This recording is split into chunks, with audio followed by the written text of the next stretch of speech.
नमस्कार।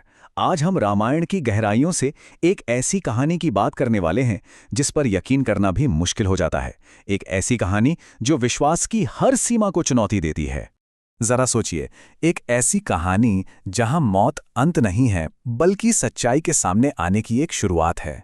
एक ऐसी कहानी जहां एक कटा हुआ सिर भी अपनी खामोशी तोड़ने की हिम्मत रखता है। तो सवाल यही है, आखिर मेघनाद का कटा हुआ सिर हंसा क्यों? ये कैसे हो सकता है? चलिए आज इसी अविश्वसनीय रहस्य से एक साथ पर्दा उठाते हैं। तो इस कहानी को समझने के लिए हमें चलना होगा सीधे युद्ध के मैदान में।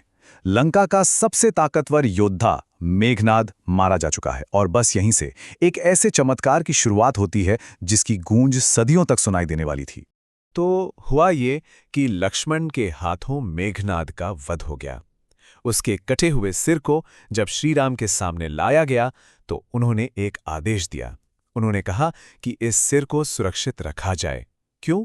ताकि उसकी पत्नी सुलोचना तक उसके पति की मृत्यु की खबर पूरे सम्मान के साथ पहुंच सके। और बस यही वो पल था जहां से कहानी ने एक बहुत ही अजीब मोड़ ले लिया। अब सवाल ये था कि सुलोचना को ये खबर दी कैसे जाए। वो मीलों दूर अपने महल में थी, उसे यकीन कैसे दिलाया जाए? और यहीं पर एक ऐसा चमत्कार होता है जो हर तर्क से परे है। तो देखिए क्या हुआ। श्री राम ने एक बाण पर मेघनाद की कटी हुई भुजा को उसके महल तक पहुंचा दिया। सुलोचना ने जब वो भुजा देखी तो उसे यकीन ही नहीं हुआ। उसने उस बेजान हाथ से सबूत मांगा और फिर जो हुआ वो वाकई अविश्वसनीय था। उस हाथ ने, उसी कटे हुए हाथ ने जमीन से खड़िया उठाई और लक्ष्मण की वीरता के बारे में लिखा।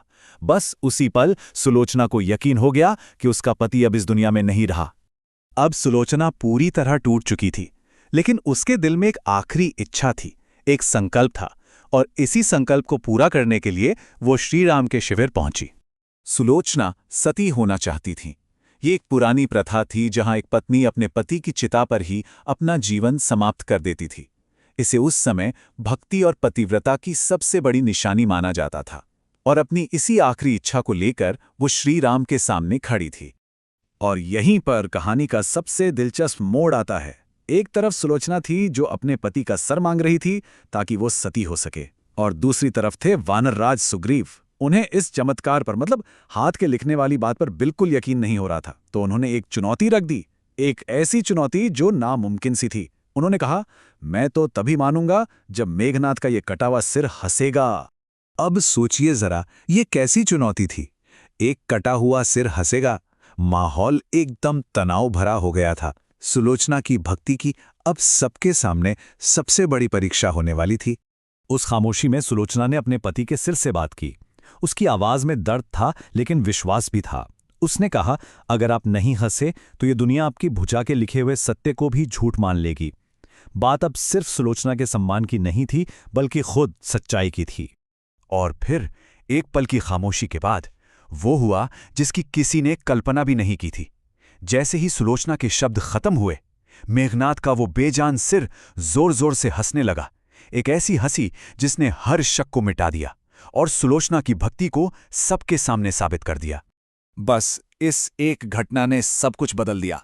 सुलोचना की परीक्षा खत्म हो चुकी थी, उसकी प्रार्थना सुन ली गई थी। अब वो अपनी अंतिम यात्रा पर जा सकती थी।